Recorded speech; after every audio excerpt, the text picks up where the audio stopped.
Bismillahirrahmanirrahim. Assalamualaikum warahmatullahi wabarakatuh. Alhamdulillahirabbil alamin wassalatu wassalamu ala asyrafil anbiya'i wal mursalin nabiyina Muhammadin wa ala alihi wa sahbihi wa man tabi'ahum bi ihsanin ila yaumiddin. Amma ba'd. Ayyuhal ikhwatul akhawat, jamaah semua yang dirahmati Allah Azza wa Jalla. Tentunya kita senantiasa bersyukur kepada Allah atas nikmat yang telah diberikannya kepada kita semua. Di antaranya tentunya adalah nikmat pada pagi hari ini waktu Qatar ya. Kita dikumpulkan oleh Allah Subhanahu wa taala dan juga diberikan taufiknya untuk kita mengikuti kajian rutin kita yang tentunya pada hari Sabtu sudah lama libur ya. Dan alhamdulillah pada Sabtu hari ini adalah yang pertama kali atau kita mulai lagi setelah libur panjang. Dan tentunya sebelum kita libur atau berhenti pada waktu itu, kita sudah menyelesaikan, alhamdulillah kita telah menyelesaikan bahasan kitab At-Tauhid daripada Sahih Al-Bukhari. Bahasan daripada kitab Sahih daripada Al-Bukhari, dan itu sekali lagi termasuk juga nikmat yang besar tentunya kepada kita semua, yakni Allah Subhanahu wa taala memberikan kita kesempatan, memberikan kita taufik untuk sama-sama mengkaji, membaca keterangan-keterangan para ulama tentang apa yang diriwayatkan atau apa yang ditulis oleh Al-Imam Al-Bukhari rahimahullahu taala dalam kitab Tauhid dalam Sahihnya. Dan sering kita ingatkan untuk kita sama-sama murojaah kembali kitab tersebut. Kalau sekiranya tidak ada waktu, ya paling tidak mengingat-ingatnya, membaca-bacanya secara cepat supaya tidak hilang tentunya apa yang pernah didapatkan. Taibah. Kemudian jamaah semua yang dirahmati Allah Azza wa Jalla, selanjutnya untuk kita terus mengisi waktu ya di dalam kehidupan kita ini, tentunya kita terus berusaha untuk mengisi waktu tersebut dengan menuntut ilmu, dengan saling mengingatkan tentunya di dalam kebaikan, dengan cara membahas kitab-kitab para ulama. Dan alhamdulillah kita telah memilih bahasan selanjutnya, yaitu bahasan kitab Al-Fitan wa Ashrat As-Sa'ah dari kitab Sahih Muslim, Dan itu insyaallah taala kita akan membahas biidznillah taala pada atau mulai hari ini dan seterusnya insyaallah taala, sampai semoga Allah Subhanahu wa taala memberikan kita taufik tentunya untuk mengkhatamkan bab atau kitab ini. Dan ini kitab Al-Fitan daripada Sahih Muslim ini tidak banyak tentunya kalau kita melihat halaman-halamannya, dan walaupun itu tidak banyak, tapi apabila Allah Subhanahu wa taala tidak memberikan taufik pada seorang, ya tentu tidak mampu untuk dihabiskannya. Sebab itulah kita berdoa kepada Allah, semoga Allah Subhanahu wa taala memberikan kita taufik, kelancaran urusan, kemudian diberikan kesempatan untuk kita selesaikan bahasan tersebut. Mengingat tentu bahasannya kalau kita melihat dari judulnya saja sudah sangat-sangat menerangkan faedah pentingnya mengetahui hal tersebut, terutama dalam kehidupan kita di akhir zaman ini, yaitu tentang fitnah-fitnah yang terjadi dan juga tanda-tanda kiamat yang tentunya itu sangat-sangat berpengaruh dalam kehidupan kita untuk sebagai pengingat kita dalam kehidupan ini, sebagai pengontrol kehidupan kita ini, supaya kehidupan kita ini tidaklah begitu bebas sebagaimana kehidupan sebagian orang, terutama orang-orang non-muslim, kufar dan seterusnya. Taib, jamaah semua yang dirahmati Allah Azza wa Jal, sebagaimana biasa sebelum kita membahas kitab atau membahas bahasannya daripada tulisan, maka tentu kita akan melihat sedikit tentang penulisnya, karena sebagaimana halnya pepatah kita yang sering kita dengar, tak kenal maka tak sayang. Ya, tentu kita lebih daripada pepatah tersebut tentunya. Jadi tak kenal maka tentu kita tidak akan mungkin mengetahuinya, kemudian juga tidak mungkin kita akan memahami dan juga tentunya mencintainya. Taib, jadi tadi kita sebutkan setelah bahasan Sahih Al-Bukhari yang kita ambil bahasanya adalah kitab At-Tauhid di dalamnya, maka dalam kajian seterusnya tadi kita sebutkan mulai hari ini dan seterusnya kita akan membahas kitab Sahih Muslim. Namun tentu tidak semua kita ambil, tapi yang kita ambil adalah tadi kita sebutkan bahasanya, yaitu pada kitab Fitan dan Ashrat As-Sa'ah. Kitab fitnah yang terkait dengan fitnah, dan juga Ashrat, tanda-tanda hari kiamat. Nah, taib, kemudian tadi kita sebutkan sebelum kita masuk dalam bahasan yang tentunya sebagaimana halnya kebiasaan penulisan daripada imam-imam kita terdahulu, yaitu mereka menulis kitab selalunya melalui periwayatan sanad-sanad yang ada, maka itulah yang kita kenal dengan hadis-hadis yang ada di situ. Jadi sebelum kita masuk, jadi kita memperkenalkan terlebih dahulu, dan juga apa yang kita sebutkan di sini nantinya ya tentu tidak mewakili ya seluruh apa yang ada pada penulisnya rahimahullahu taala. Oleh karena itu kita anjurkan kalau ada kesempatan ya bagi jamaah semuanya untuk kembali membaca biografi beliau, penulis ini, supaya terus lebih mendalami. Karena sebagaimana kita ketahui tadi kita sebutkan daripada pepatah tersebut, apabila kita mengetahui penulisnya, kita mengenal ya lebih dekat, ya tentu kita akan lebih merasa ada kontak batin ya, ada hubungan batin dengan penulisnya ini, dengan penulisnya. Oleh karena itu tidak heran para ulama dari zaman dahulu sampai zaman sekarang itu ada istilahnya ijazah ya, ijazah dalam sanad-sanad kutubul hadis dan bahkan kitab-kitab yang lain. Itu fungsinya adalah untuk menyambung ya, menyambung. Jadi rangkaian sanad-sanad yang ada ya, supaya ada hubungan seterusnya dari penulis kemudian sampai zaman kita sekarang ini. Taib, jadi tidak banyak tentunya apa yang kita sebutkan tentang biografi beliau penulis rahimahullahu taala di sini.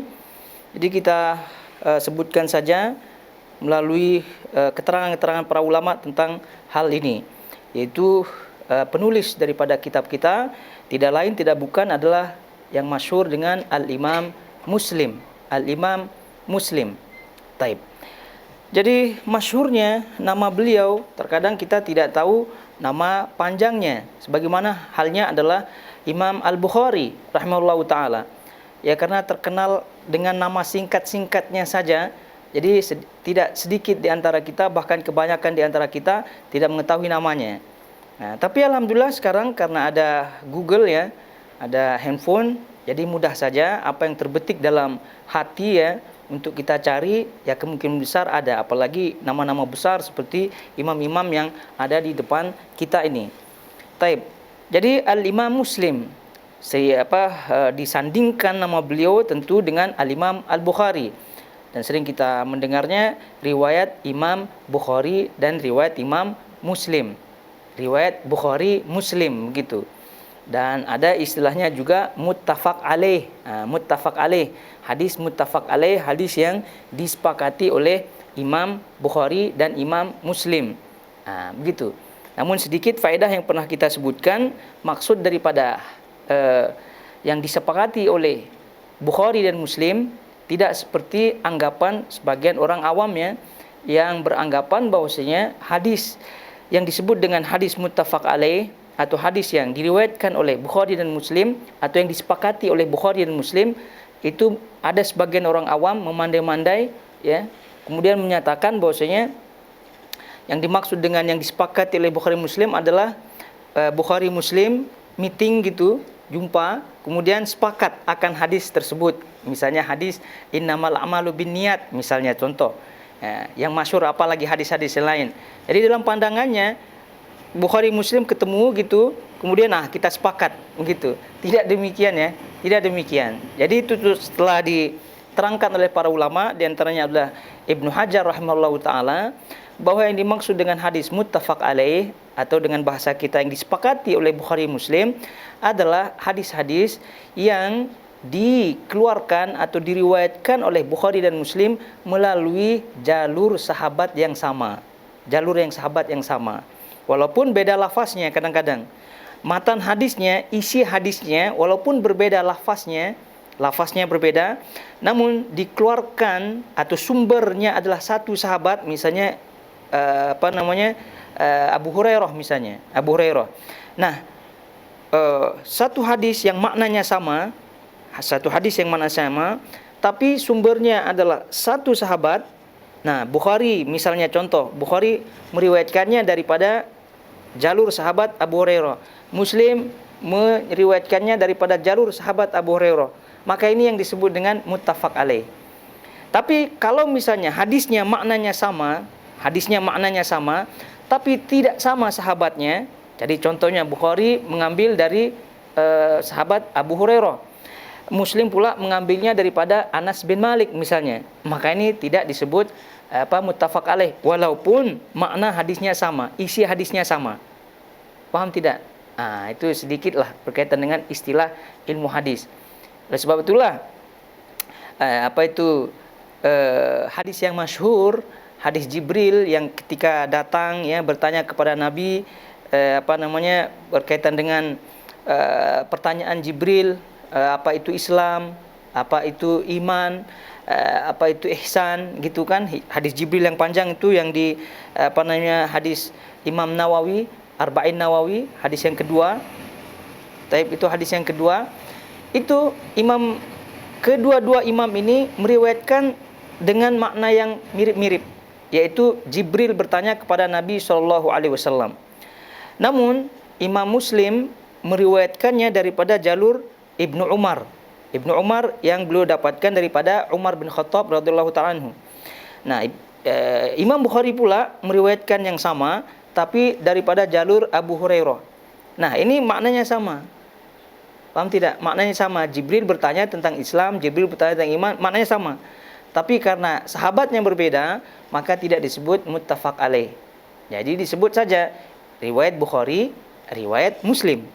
Nah, tapi kalau tadi kita sebutkan sahabatnya sama, makna hadisnya sama, walaupun beda lafaz, maka itu disebut muttafaq alaih atau disepakati oleh Bukhari Muslim. Itu yang disebut dengan kesepakatan. Ya, tidak seperti anggapan orang-orang awam. Sebab itulah pentingnya membaca atau menuntut ilmu dalam bab ini. Ala-kulli ini keterangan faedah tambahan saja. Taib. Sekarang kita melihat Imam Muslim tentunya ya memiliki nama yang kalau kita melihat ya, Muslim itu memang namanya. Muslim itu namanya, berbeda dengan Bukhari. Kalau Bukhari itu bukan namanya ya, tapi nisbat kepada wilayah namanya Bukhara. Nah, wilayah namanya Bukhara, tapi nama aslinya beliau adalah Muhammad. Nama beliau adalah Muhammad bin Abdullah. Tapi kalau Muslim itu memang nama beliau Muslim namanya. Tapi kalau kita baca nama seterusnya ya nama panjangnya, maknanya bapak, kakek dan seterusnya, disebutkan oleh para ulama, namanya adalah Abul Husain. Abul Husain, ya tentu kalau kita mendengar Abul Husain, Abu berarti ini namanya kunyah ya. Namanya kunyah. Ya, kunyah itu adalah nama yang didahului oleh abun atau ummun. Jadi Abul Husain atau ummu siapa? Kalau perempuan. Abul Husain Muslim ibnul Hajjaj ibn Muslim bin Ward bin Kaushad al-Qushairiyu an-Naisaburiyu. Gitu. Jadi itu nama panjangnya. Ya tidaklah kita dituntut untuk mengetahui nama panjangnya ya. Namanya saja Muslim cukuplah. Tapi ya paling tidak kunyahnya ya kita ingatlah, Abul Husain Muslim ibn Al-Hajjaj ibn Muslim. Biasanya sampai 3 saja. Ya, Muslim ibn Hajjaj ibn Muslim, kemudian Al-Qushairiyu an-Naisaburiyu. Al-Qushairiyu an-Naisaburiyu. Disebut Al-Qushairiyu ini adalah nisbat yang menunjukkan bahwasanya beliau daripada Qushair, yaitu beliau daripada asal Arab. Asalnya adalah Arab. An-Naisaburiyu, Naisabur itu adalah tempat tinggal beliau. Karena para ulama terdahulu ya, terutama yang kalau kita kenal daripada ulama-ulama hadis zaman dahulu ya, ini banyak kita dengar istilah atau daerah Naisabur, daerah Khurasan gitu, An-Naisaburi, Al-Khurasani dan seterusnya. Itu di zaman sekarang nih wilayah-wilayah Iran lah, wilayah-wilayah Iran di zaman di zaman kita sekarang. Namun di zaman dahulu ya tentunya ini adalah kota-kota ulama.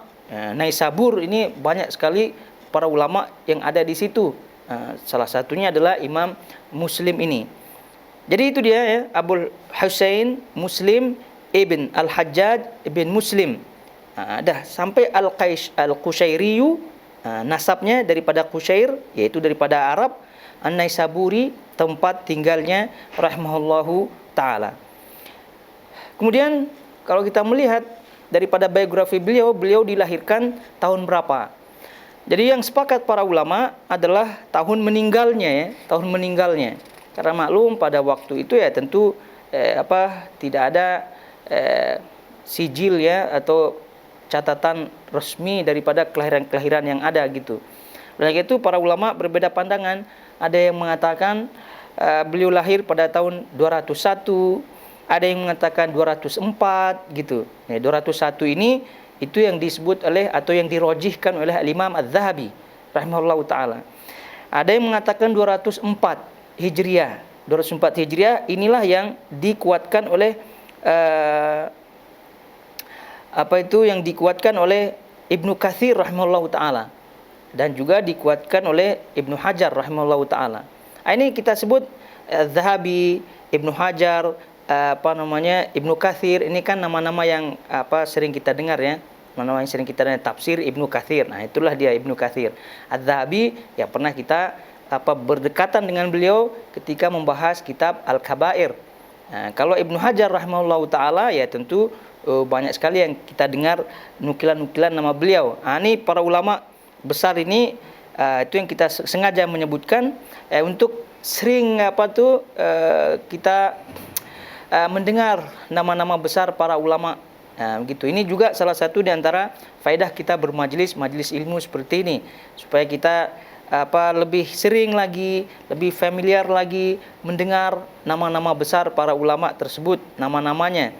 Paling tidak ketika kita mendengar namanya ya semangat kita tertambah atau bertambah semakin banyak gitu, daripada sering kita mendengar nama-nama politisi ya, politikus, itu masalah. Daripada sering mendengar nama-nama bintang-bintang apalah gitu kan, itu masalah. Jadi lebih baik kita sering-sering mendengar, walaupun kita belum kenal secara dalam ya, tapi paling tidak ya kita sering mendengar Imam Zahabi lah, Ibnu Katsir lah, Ibnu Hajar lah dan seterusnya. Walaupun sekali lagi belum kita kenal secara seksama, namun paling tidak nanti suatu hari ada kesempatan lihat di Google apa yang pernah didengar daripada nama-nama tersebut.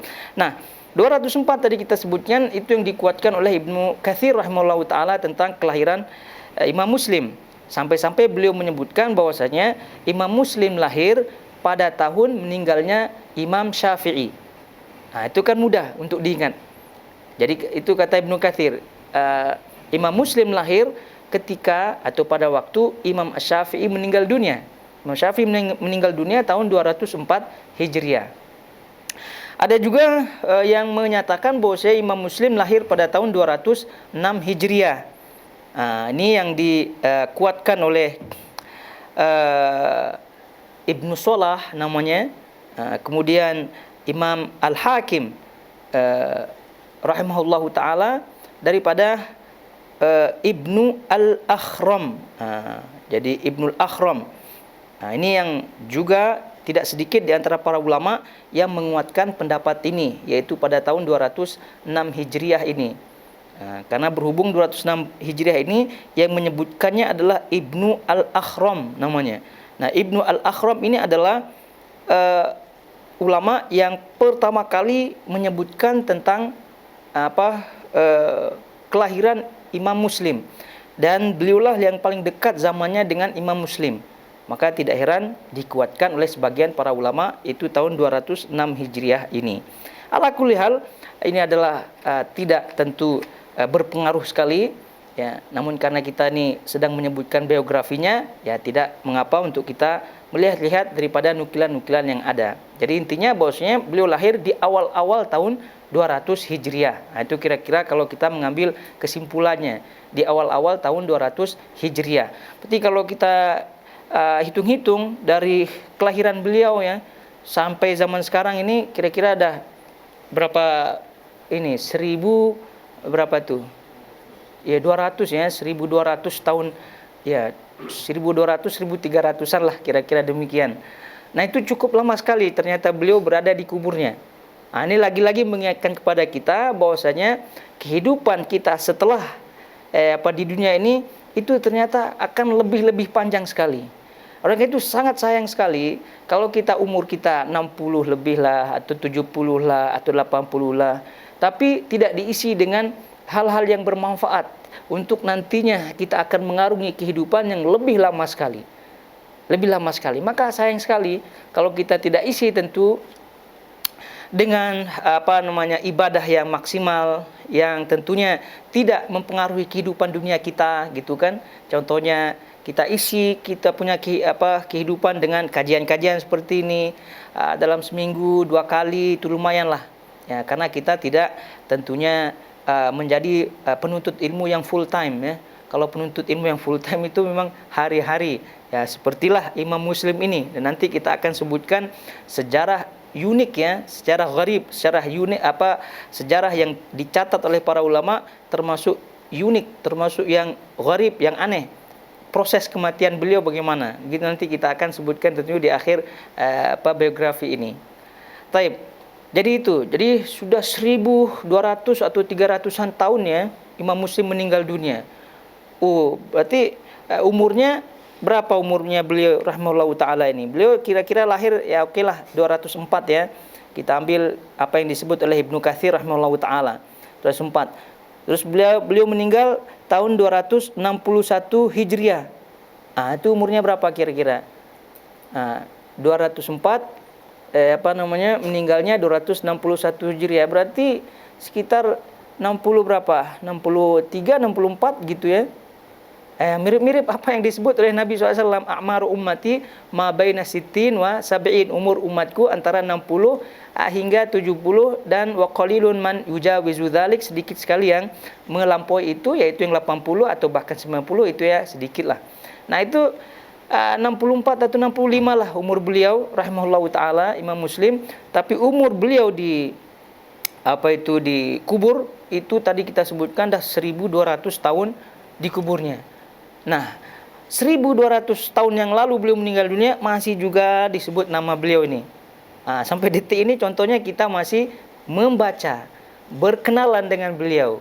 Dan itu sekali lagi salah satu faidah yang amat besar gitu ya bagi kita ketika membaca biografi seseorang atau kitab seseorang. Karena ketika itu secara tidak langsung kita berkenalan gitu, seolah-olah beliau hidup lagi gitu. Tapi perkenalan kita dengan orang-orang yang sudah meninggal melalui kitab-kitabnya adalah perkenalan yang jujur,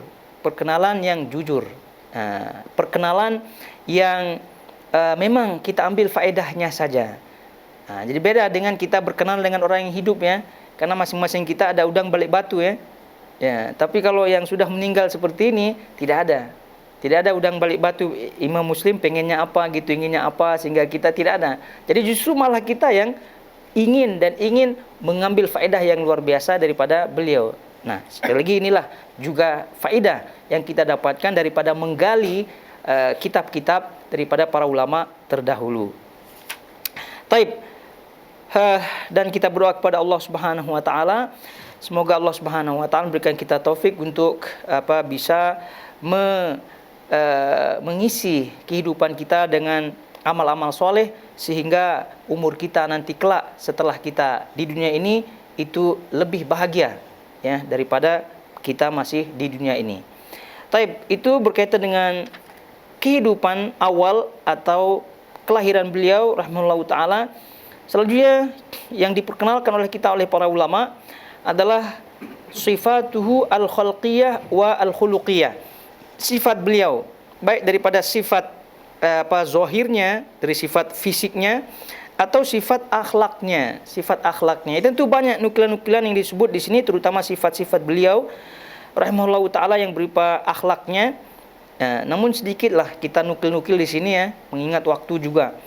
Adapun berkaitan dengan sifat al-khuluqiyah ya, sifat khuluqiyahnya, sifat zahirnya daripada beliau rahimahullahu taala, ini beliau karena berhubung ya untuk diketahui bahwasanya Imam Muslim rahimahullahu taala, Abul Husain Muslim ibn Hajjaj ibn Muslim Al-Qushairi An-Naisaburi itu tadi, ini beliau adalah salah satu di antara ulama yang kaya.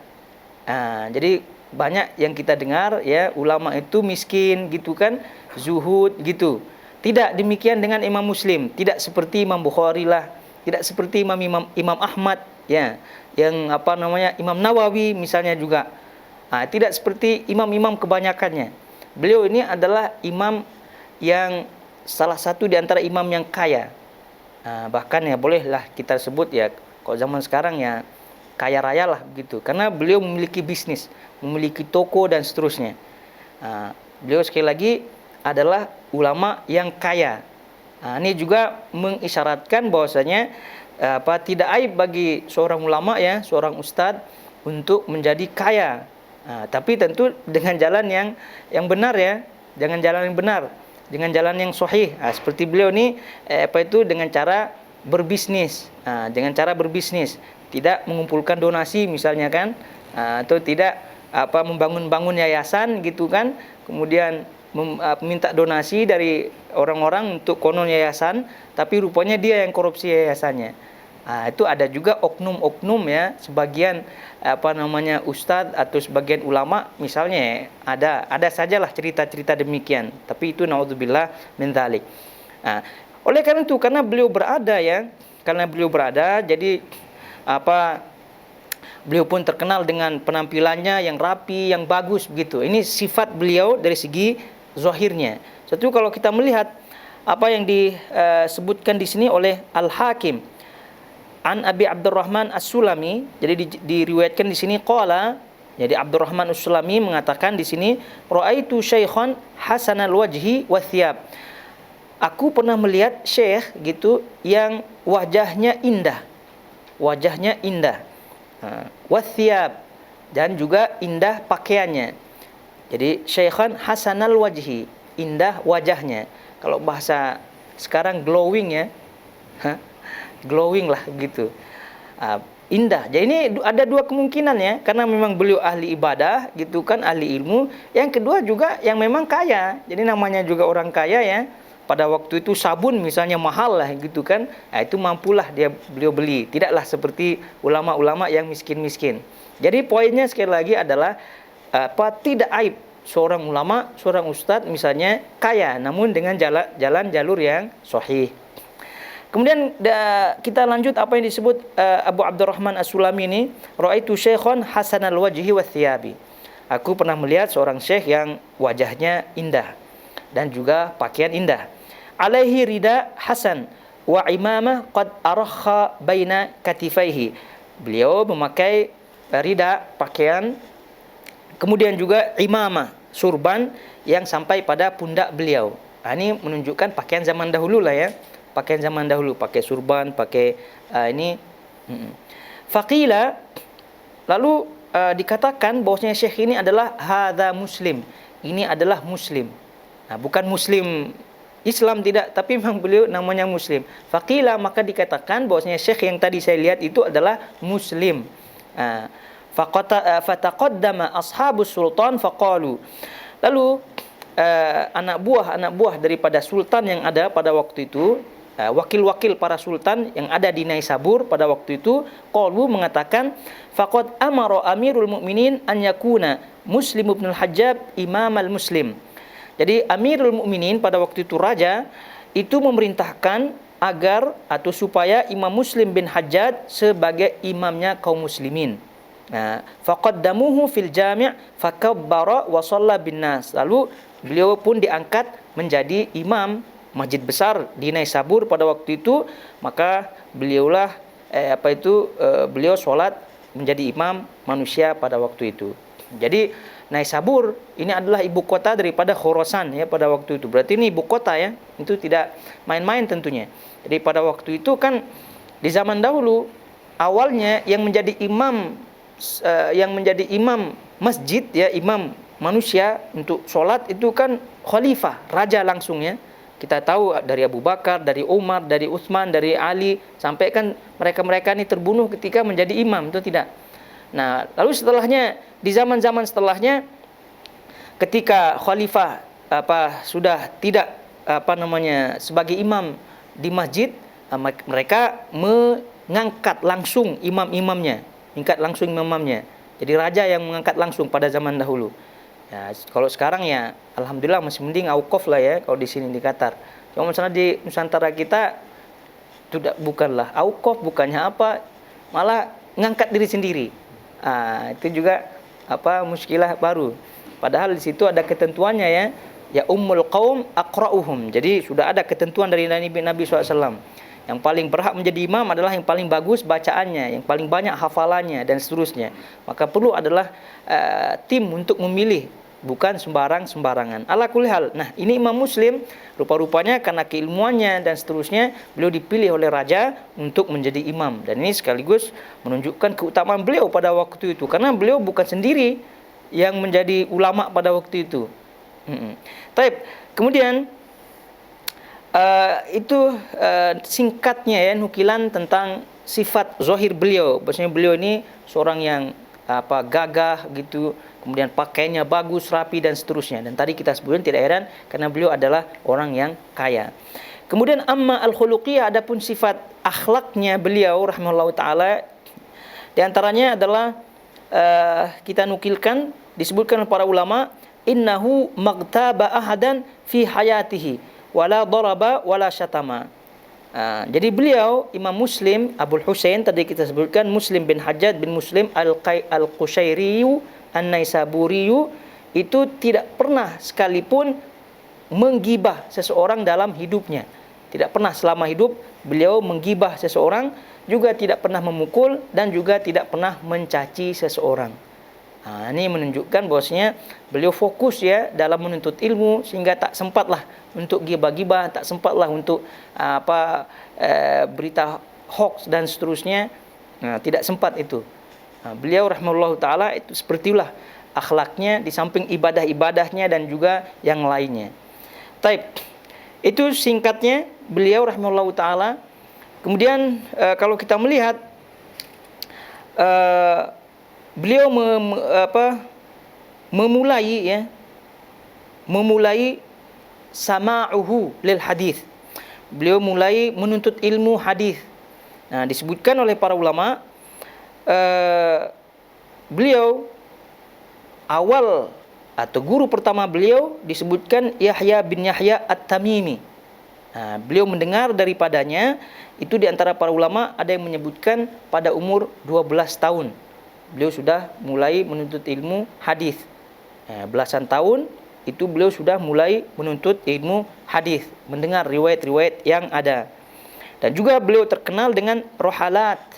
Beliau terkenal dengan pergi rihlah, itu pergi menuju tempat yang jauh untuk menuntut ilmu hadis. Karena kan kota beliau kan Naisabur ya, tidak cukup hanya Naisabur, beliau juga pergi kemana-mana ya, pergi ke Baghdad, pergi ke Kufah dan seterusnya daripada negeri-negeri Islam di zaman dahulu yang banyak imam-imamnya. Nah, kemudian disebutkan juga oleh para ulama di antara guru-guru beliau, tadi guru awal beliau Yahya bin Yahya At-Taimi, dan ini banyak terkenal ya, namun bagi kita ya tidak terkenal ya karena jarang kita buka kitab-kitab para ulama. Oke lah, yang kita kenal gitu ya, ulama-ulama yang kita kenal sering namanya kita dengar sebagai guru beliau adalah Imam Al-Bukhari rahimahullahu taala. Jadi Imam Bukhari rahimahullahu taala ini adalah salah satu di antara guru beliau rahimahullahu taala, dan bahkan guru beliau yang sangat-sangat beliau dekat dengannya, Jadi sedikit saja karena mumpung atau pernah kita sebutkan berkaitan dengan karena pernah kita bahas kaitannya dengan kalamullah ya, berkaitan dengan akidah Ahlussunnah wal Jamaah tentang kalamullah. Apakah kalamullah itu terdiri daripada lafaz apa tidak? Yang pernah kita sebutkan bahwasanya ada yang menyebutkan kalamullah itu adalah berupa lafaz, huruf dan semuanya. Nah, maka tidak boleh disebutkan yang lainnya. Nah, juga kalau pernah diingat ya ketika kita menyebutkan biografi daripada Imam Bukhari dalam bahasan kitab sebelumnya, bahwasanya di antara guru daripada Imam Bukhari adalah Muhammad bin Yahya Az-Zuhli, Muhammad Az-Zuhli rahimahullahu taala. Nah, itu guru beliau.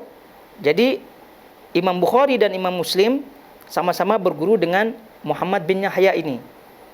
Dan sekali lagi Imam Muslim sama-sama menghormati daripada guru beliau, yaitu Imam Bukhari dan juga Imam Az-Zuhli, Muhammad bin Yahya. Tapi karena ada perselisihan antara Bukhari dengan Imam Zuhli, yang kedua-duanya gurunya ini, maka dalam Sahih Muslim nanti kita akan sebutkan juga bahwasanya beliau tidak meriwayatkan atau tidak mengambil periwayatan Sahih Muslim dari dua gurunya ini. Ya, karena apa?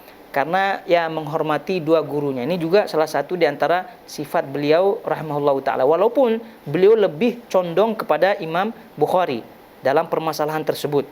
Dalam permasalahan perselisihan tersebut, beliau lebih condong, lebih mendukung, menguatkan pendapat guru beliau Imam Bukhari daripada pendapat guru beliau Al-Imam Az-Zuhli. Namun karena beliau menghormati dua-dua ini, jadi beliau tidak meriwayatkan dari salah satu di antara keduanya, artinya beliau tidak menyebutkan namanya di dalam Sahih Bukhari. Nah, jadi kita tidak akan mendapatkan di Sahih Muslim haddatsani Muhammad bin Ismail Al-Bukhari misalnya, tidak ada. Nah, begitu juga dengan Muhammad bin Yahya Az-Zuhli misalnya, tidak ada. Jadi, beliau tidak sebutkan. Karena ini sekali lagi menghormati dua gurunya, dan ini sekaligus sebagai sifat beliau rahimahullahu taala. Namun tadi kita sebutkan bahwa beliau menghormati dua gurunya ini, terutama Al-Imam Al-Bukhari rahimahullahu taala. Nah, jadi Al-Imam Al-Bukhari rahimahullahu taala itu ketika datang di Naisabur ya, dan juga di Khurasan pada waktu itu. Jadi Imam Muslim rahimahullahu taala pergi ke Bukhari, dan perhatikan bagaimana penghormatan Imam Muslim kepada Imam Bukhari. Dan kita baca saja ini ya riwayatnya, dan ini ditulis oleh para ulama dalam kitab-kitab sejarah ya. Di antaranya dalam sejarah Tarikh Baghdad, juga Ibnu Katsir menulisnya juga di Bidayah wan Nihayah gitu, dan juga yang lainnya. Jadi kita baca saja, di sini disebut waqala Ahmad Hamdun al-Qassar. Jadi disebut oleh Ahmad Hamdun ini menyebutkan ra'aitu Muslim bin al-Hajjaj jaa ila al-Bukhari. Aku pernah melihat Muslim ibn Hajjaj, itu Imam Muslim, datang ke Imam Bukhari. Datang ke Imam Bukhari. Faqabbala baina ainaihi. Lalu Imam Muslim mencium dahi, baina ainaihi, di antara dua matanya ni, dahinya. Jadi Imam Muslim mencium dahi daripada Imam Bukhari. Wa qala, lalu kemudian Imam Muslim mengatakan setelah mencium dahi beliau pun mengatakan, da'ni uqabbilu rijlaika ya ustadzal ustadzin. Biarkan aku, izinkan aku untuk mencium dua kakimu, wahai ustadznya para ustadz. Wa ya sayyidal muhaddithin, dan tuannya ahli hadis. Wa tabibul hadis fi ilalihi, dan tabib doktornya hadis dalam penyakit-penyakit hadis. Begitu. Ini kata Imam Muslim kepada Imam Bukhari. Ini menunjukkan bahwasanya beliau sangat hormat kepada guru beliau. Jadi beliau mencium dahinya lalu mengucapkan ucapan ini, biarkan atau izinkan aku untuk mencium dua kakimu, wahai ustadznya para ustadz, wahai tuannya para ahli hadis, dan tabibnya hadis dalam cacat-cacat penyakit-penyakit hadis. Lalu kemudian disebutkan, thumma sa'alahu an hadis kafaratul majlis. Lalu Imam Muslim bertanya kepada Imam Bukhari tentang hadis kafaratul majlis. Fadzakara lahu illatahu falamma faragha qala li Muslim.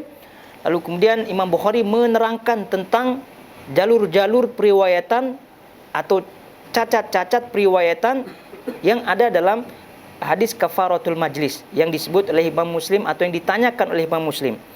Kemudian setelah mendengar penjelasan yang begitu detail daripada Imam Bukhari, karena tadi kan beliau sebutkan wa ya tabibal hadis, tabibnya hadis. Gitu kan, dokternya hadis. Jadi Imam Bukhari kalau menerangkan suatu hadis ya tentu ya bedalah dengan keterangan-keterangan kita ya.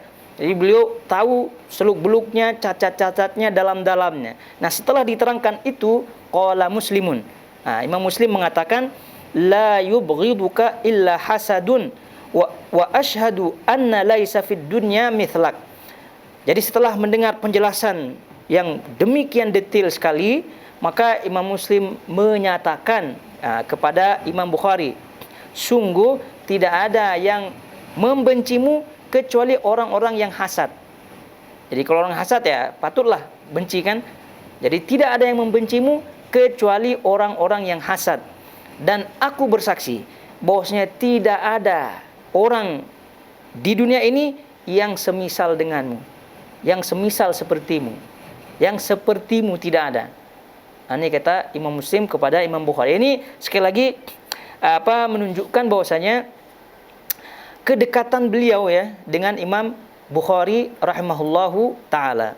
Dan disebutkan juga oleh para ulama bahwa Imam Muslim kalau di dekat atau di hadapan Imam Bukhari itu beliau banyak bertanya, sebagaimana pertanyaan anak-anak ya, sebagaimana pertanyaan anak-anak. Yang namanya anak-anak ya, kalau bertanya pada kita macam-macam ditanya, di apa yang ditengok ditanya, apa yang dilihat ditanya, seperti itulah Imam Muslim kepada Imam Bukhari rahimahullahu taala. Taib. Kemudian itu sedikit tentang beliau rahimahullahu taala. Adapun selanjutnya adalah kita melihat sana al-ulama atau sana al-a'immah alaihi. Pujian para ulama kepada Imam Muslim. Pujian para ulama kepada Imam Muslim. Ya tentu dengan kedudukan yang luar biasa, dan juga tadi kita sebutkan di awal itu bagian daripada keistimewaan beliau rahimahullahu taala. Itu diantaranya kita baca sebagian saja ya, sebagian saja di antara apa yang disebutkan oleh para ulama. Di antaranya adalah apa yang disebutkan oleh Imam Nawawi rahimahullahu taala. Imam Nawawi karena beliau adalah salah satu di antara ulama yang menulis syarah Sahih Muslim, dan bahkan beliau yang paling terkenal dalam menulis syarah daripada Sahih Muslim ini. Jadi apa kata beliau rahimahullahu taala? Wa ajma'u ala jalalatihi wa imamatihi. Jadi para ulama sepakat akan kemuliaan dan kedudukannya sebagai imam, wa ala martabatihi wa uluwi martabatihi, dan ketinggian kedudukan beliau, ketinggian keilmuan beliau.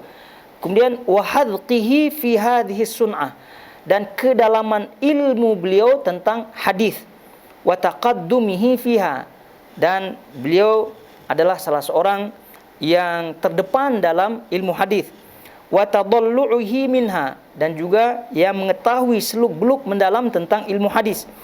Wa min akbari ad-dalail ala jalalatihi wa imamatihi wa ra'ihi wa hidqihi, dan di antara dalil atau tanda yang paling besar akan kemuliaan, ketinggian, kedalaman ilmu beliau tentang ilmu hadis adalah, kata beliau, kitabnya ini, yaitu kitab Sahih Muslim. Jadi kitab Sahih Muslim apabila dibaca, kata Imam Nawawi rahimahullahu taala, dia akan tahu bagaimana kedalaman daripada ilmu Imam Muslim. Kedalaman ilmu Muslim. Sehingga beliau tadi rahimahullahu taala itu menyebutkan pujian yang sangat-sangat luar biasa. Kemudian juga nukilan-nukilan yang lain yang kita baca. Ini kata Imam Muhammad bin Bashar menyebutkan di sini huffadzud dunya arba'ah. Huffadzud dunya arba'ah. Ini tentu beliau menyebutkan pada waktu itu ya, orang yang paling hafal atau imamnya dunia ada 4. Imamnya dunia yang paling banyak hafalannya ada 4 katanya.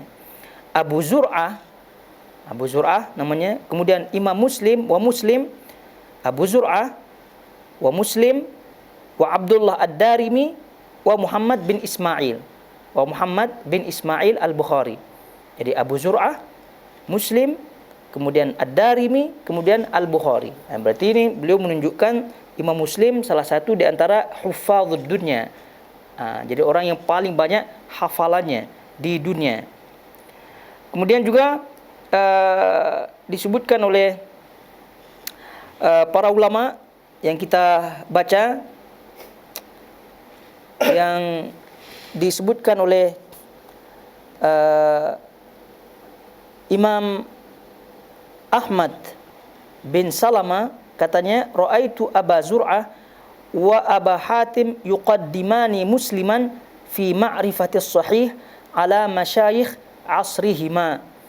Jadi aku, kata Ahmad bin Salama, melihat atau mendapati Abu Zur'ah wa Abu Hatim. Ini Abu Zur'ah, Abu Hatim ini adalah ulama-ulama di zamannya, ulama besar di zamannya. Itu dua orang ini katanya, dua orang ulama besar ini itu mengutamakan ya, mengedepankan Imam Muslim dalam hal mengetahui sahih atau tidak sahihnya hadis ya daripada ulama-ulama yang ada di zamannya. Ini menunjukkan bahwasanya level Abu Zur'ah dan level Abu Hatim, imam yang masyhur sekali ini dalam bab hadis juga, itu menyatakan pernyataan yang seperti ini, itu lebih mendahulukan ya. Itu menyatakan bahwa Imam Muslim lebih daripada imam-imam di zamannya. Dan bahkan ada di antara para ulama yang apabila disandingkan keilmuan Bukhari dan Muslim itu katanya mirip-mirip. Jadi Bukhari ulama, Muslim juga ulama. Ya, sampai demikian beliau rahimahullahu taala menyandingkan Imam Muslim dengan Imam Bukhari, karena memang faktanya demikian. Ya, ada kelebihan masing-masing, tapi ya tentu kelebihan Imam Bukhari adalah guru daripada Imam Muslim rahimahullahu taala. Taib. Kemudian kalau kita melihat Sahih Muslim itu sendiri ya, Sahih Muslim itu sendiri tadi kita sebutkan bahwa ada di antara para ulama yang menyatakan bahwasanya Sahih Muslim ini ya, Sahih Muslim ini itu lebih tinggi levelnya daripada Sahih Bukhari. Namun tentu jumhur ya, majoriti ulama itu tentu menyatakan bahwasanya Imam Bukhari itu lebih tinggi, Imam Bukhari itu lebih sahih. Namun kelebihan daripada Imam Muslim atau Sahih Muslim daripada Sahih Bukhari adalah kalau Imam Muslim itu kelebihannya tertib ya, metode penulisannya itu sudah lebih bagus. Maksudnya kata para ulama lebih tertib ya, lebih tertib. Misalnya hadis-hadis dalam bab jihad sudah terkumpul dalam bab jihad. Hadis dalam bab iman terkumpul semuanya dalam bab iman.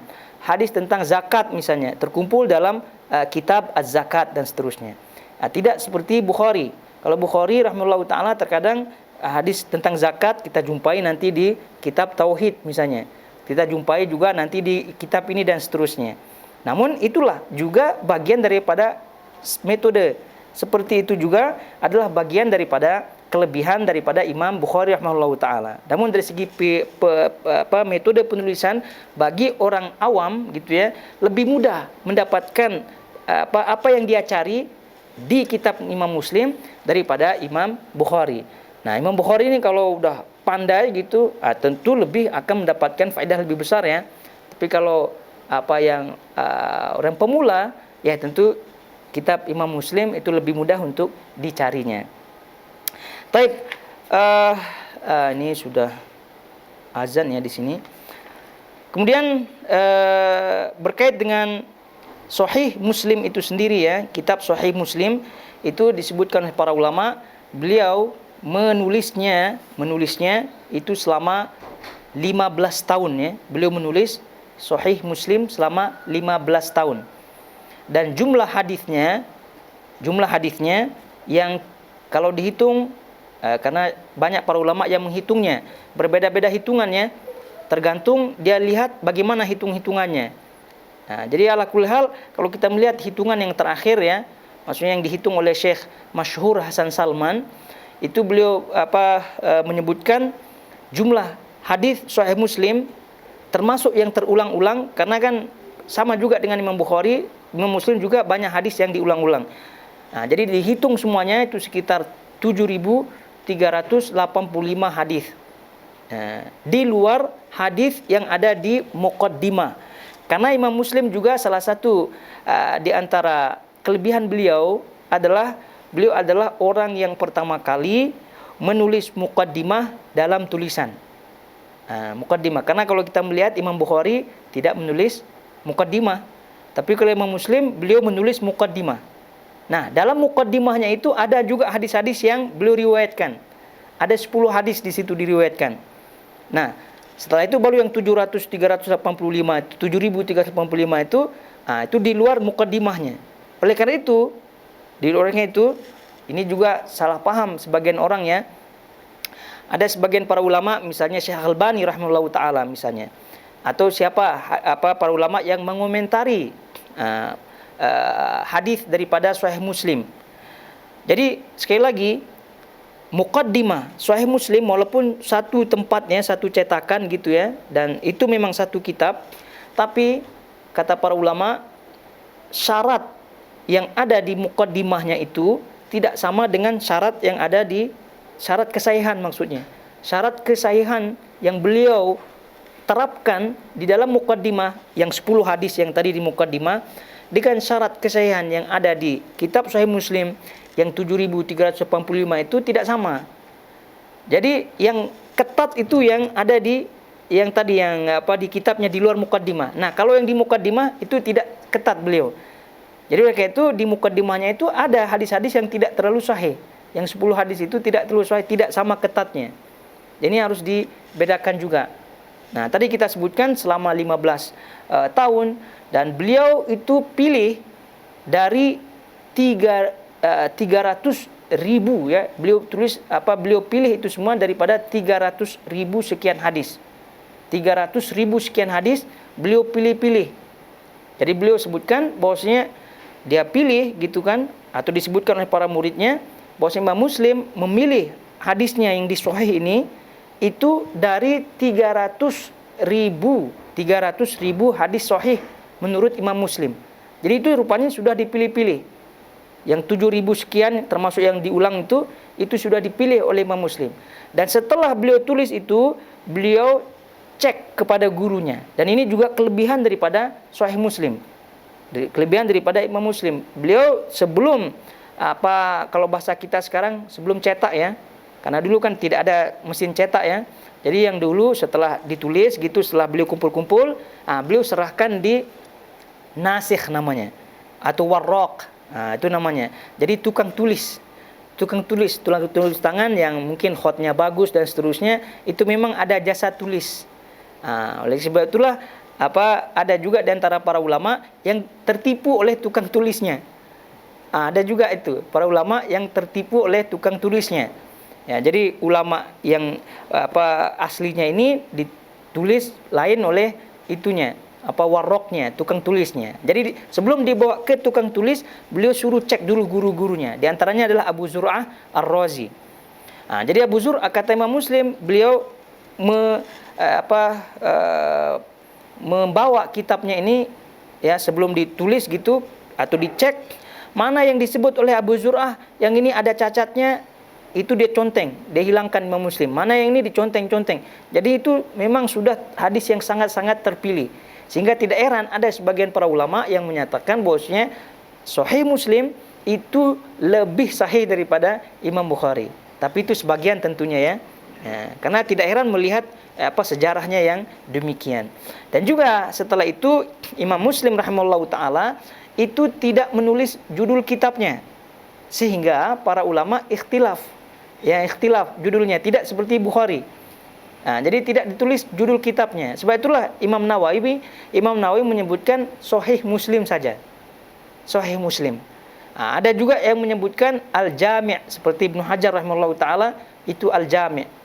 Karena sebagai sifat bahwasanya kitab daripada Imam Muslim sama dengan kitab Bukhari yang mengumpulkan seluruh bab, seluruh kitab atau seluruh bahasan yang ada, sehingga ditulis Al-Jami'. Ada juga dalam cetakan-cetakan ya tergantung pencetaknya ya, yang mana yang dia pilih daripada pendapat-pendapat para ulama. Yang jelas Imam Muslim tidak menulis judulnya. Jadi yang di judulnya itu adalah pendapat-pendapat daripada para ulama. Nah, namun yang perlu juga kita ketahui, kita yakini, walaupun Imam Muslim tidak menulis judulnya, jangan pula ragu-ragu nih tulisan Imam Muslim atau hanya copy paste gitu kan. Tidak demikian, karena sepakat para ulama bahwa itu adalah tulisan Imam Muslim. Itu adalah riwayat daripada Imam Muslim. Kenapa? Karena dari zaman ke zaman itu ada periwayatannya atau ijazah samanya. Dari para ulama sampai zaman kita itu masih ada majlis-majlis sama.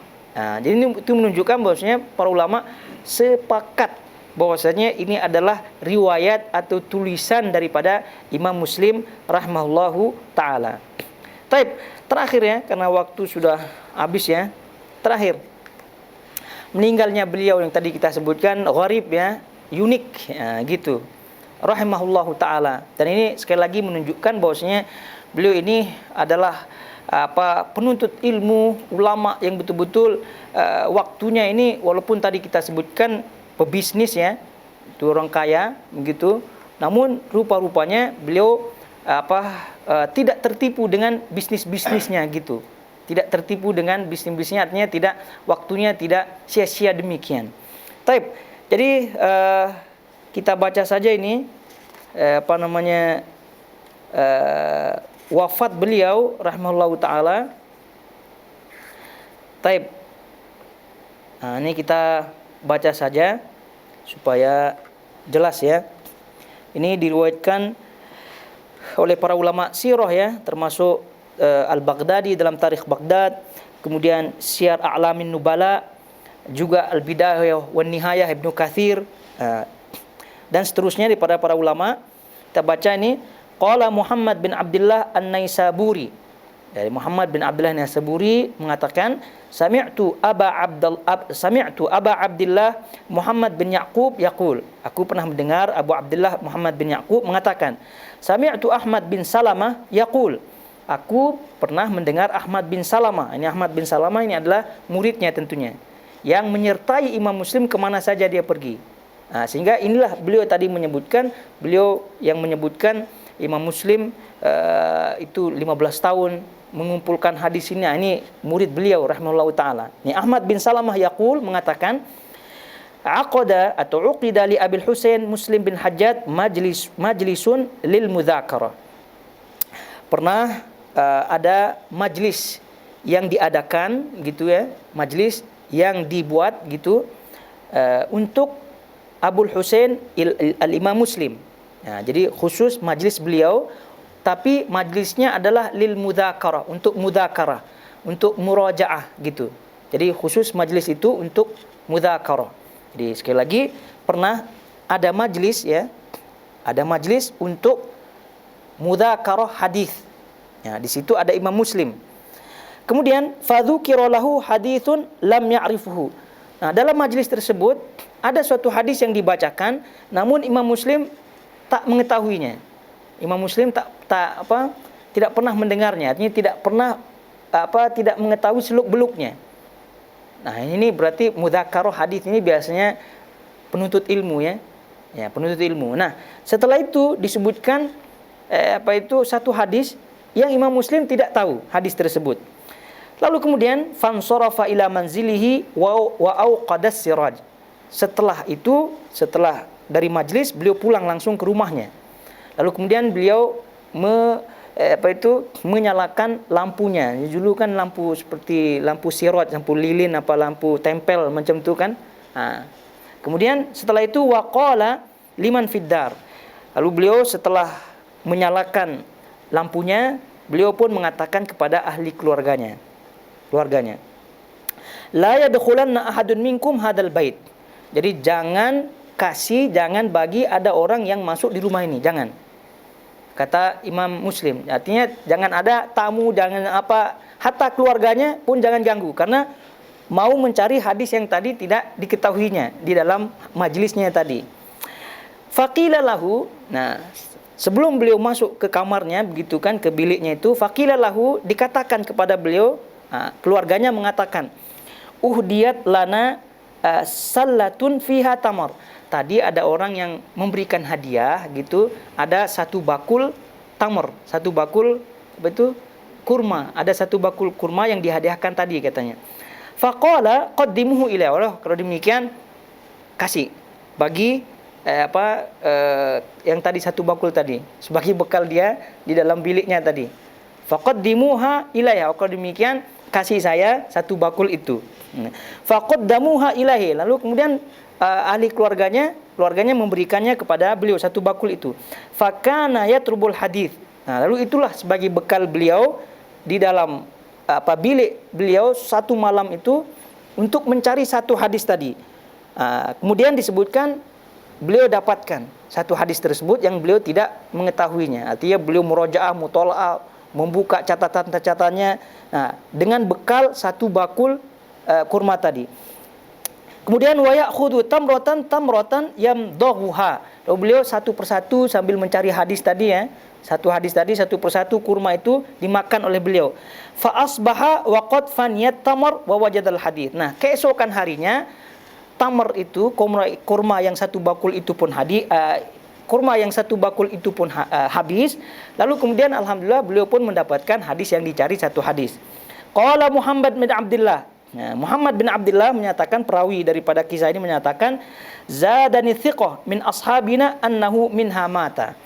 Jadi itu yang menambah keyakinan aku dari para ulama thiqah, para ulama yang terpercaya yang meriwayatkan hadis ini, bahwasanya itulah yang menyebabkan beliau rahimahullah taala meninggal dunia keesokan harinya, karena terlalu banyak memakan kurma tadi. Itu dia, mengatakan ini agak unik sekali ya. Ibnu Katsir menyebutkan, wa qala Ibnu Katsir dalam Bidayah wan Nihayah, beliau menyebutkan fa hasala lahu bisababi dzalika thiqal wa marad fi dzalika hatta kanat wafatuhu asyiyata yaumul ahad. Maka karena beliau terlalu banyak makan kurma tadi, jadi hasilnya beliau badannya berat, lalu kemudian sakit, dan itulah yang menyebabkan beliau meninggal dunia. Itu dia Imam Muslim pada tahun tadi kita sebutkan sanah ihda wasittin, tahun 261 Hijriah di Naisabur, wa kana umruhu sab'an wa khamsina sanah, dan umurnya sab'an wa khamsina sanah menurut hitungan beliau Ibnu Katsir umurnya adalah 57 tahun. Umur beliau adalah 57 tahun sesuai dengan hitungan daripada Ibnu Katsir rahimahullahu taala. 57 tahun beliau meninggal dunia. Kemudian setelah itu beliau sudah ada di kubur, tadi kita sebutkan 1200-an tahunan. Kemudian kita melihat sejarah wafat beliau gara-gara satu hadis beliau cari gitu kan, berbekal satu bakul kurma. Kemudian keesokan harinya alhamdulillah dapat juga hadisnya, tapi itulah yang menyebabkan beliau rahimahullahu taala ya qadarullah masyafa'al, dan itu rahimahullahu taala al-Imam Muslim. Dan semoga kita bisa mengikuti beliau dalam semangat tentunya ya menuntut ilmu, mengisi waktu dan juga memberkahi kita dan juga keluarga kita. Barakallahu fikum jamaah semuanya. Wa sallallahu ala nabiyina Muhammad wa ala alihi washabihi wasallam. Wassalamualaikum warahmatullahi wabarakatuh.